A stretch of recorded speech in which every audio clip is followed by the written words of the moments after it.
السلام علیکم، بسم اللہ الرحمن الرحیم، نحمد صلی اللہ رسول الکریم۔ سورہ انفال کے 7 مرکزی موضوعات میں سے ہمارا پہلا مرکزی موضوع اللہ تعالیٰ ہے۔ اس کے 5 ضمنی موضوعات ہیں، جس میں پہلا ضمنی موضوع ہے صفات۔ اللہ تعالیٰ کی جو صفات کیا ہیں، 6 پوائنٹ ہے اس میں سے۔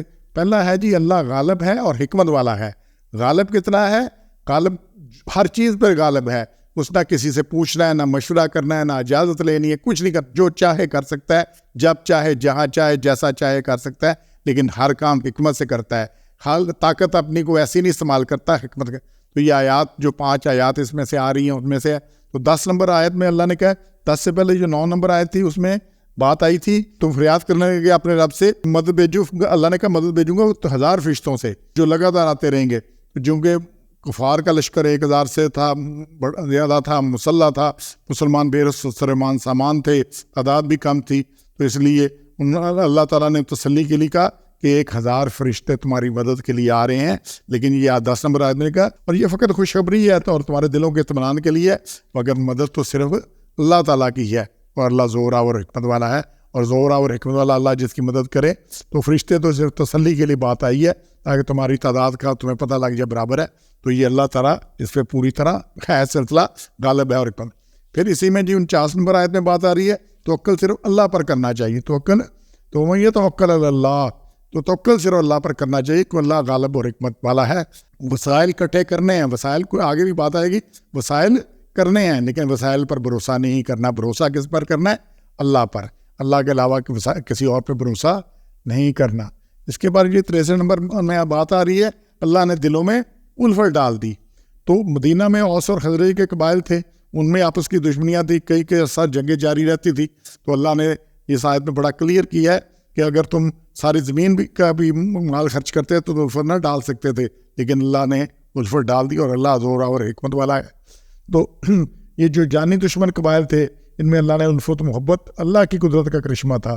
بالخصوص اوس اور خزرج میں جو ایک دوسرے کے خون کے پیاسے تھے، مگر اب حقیقی بھائیوں کی طرح ایک دوسرے کے ساتھ ہمدرد بن چکے تھے، اور ایسا کارنامہ محض دنیاوی اسباب سے انجام نہیں پا سکتا، اور ان سب مسلمانوں کے الفت کا مرکز حضور اکرم صلی اللہ علیہ وسلم کی ذات تھی۔ تو اللہ نے یہ ان میں الفت ڈال دی۔ اس کے بعد جی اگلی بات آ رہی ہے 67 نمبر آیت کے اندر کہ نبی کو نہیں چاہیے کہ اپنے ہاں قیدیوں کو رکھے جب تک خوب خون ریزی نہ کر لے، اور تم دنیا کا اسباب چاہتے ہو۔ اس کا پس منظر یہ ہے کہ جب بدر میں قیدی آ گئے، 70 قیدی ہو گئے، تو حضور صلی اللہ علیہ وسلم نے مشورہ کیا، حضرت ابوبکر نے اور کچھ صحابہ کرام نے مشورہ دیا کہ ان سے فدیہ لے کر انہیں چھوڑ دیا جائے۔ تو اللہ کو یہ بات پسند نہیں آئی۔ اللہ نے کہا، حضرت عمر نے کہا کہ ان کو قتل کر دیا جائے۔ انہیں کہا ابوبکر کا رشتہ دار اس کو دو، میرا رشتہ دار مجھے دو، میں ان کو قتل کروں۔ عقیل جو ہے علی کو دو، یہ اس کو قتل کرے، تاکہ کہ ہم آپ خود ہی کو ان سے نبڑ لیں۔ تو اللہ نے یہ جو فدیہ والی بات تھی اللہ نے یار پسند نہیں کی، اور اللہ نے کہا کہ خون ریزی کرنے تک، اور یہ مال کس لیے فدیہ لیا؟ تاکہ دنیا کا مال اکٹھا کر لیا جائے۔ حالانکہ اللہ دنیا کی آخرت چاہتا ہے، اور اللہ زور آور اور حکمت والا ہے۔ یہاں یہ بات آ گئی ہے جی۔ اور پھر اسی طرح آگے دوسرا نقطہ ہے جی، سننے والا ہے، دلوں کی باتیں جاننے والا ہے۔ تو سننے والی بات وہ ہوتی ہے جو منہ سے کہی جائے۔ اللہ کہتا ہے جو بات منہ سے کہی وہ تو سنتا ہی سنتا ہے، لیکن جو نہیں کہی گئی دل میں رکھتی ہے اللہ تعالیٰ وہ بھی جانتے ہیں۔ یہ 5-6 آیات کے اندر یہ ساری بات آ رہی ہے، علیم و حکیم ہے، جاننے والا ہے۔ اور پھر تیسرا نقطہ ہے جی 41 نمبر آیت میں، ہر چیز پر قدرت رکھنے والا ہے۔ ہر چیز پر قدرت، اور قدرت بھی پوری قدرت ہے، اور قدرت ایسی رکھی ہے اللہ نے کہ اس کو جنگ کو فرقان بنا دیا۔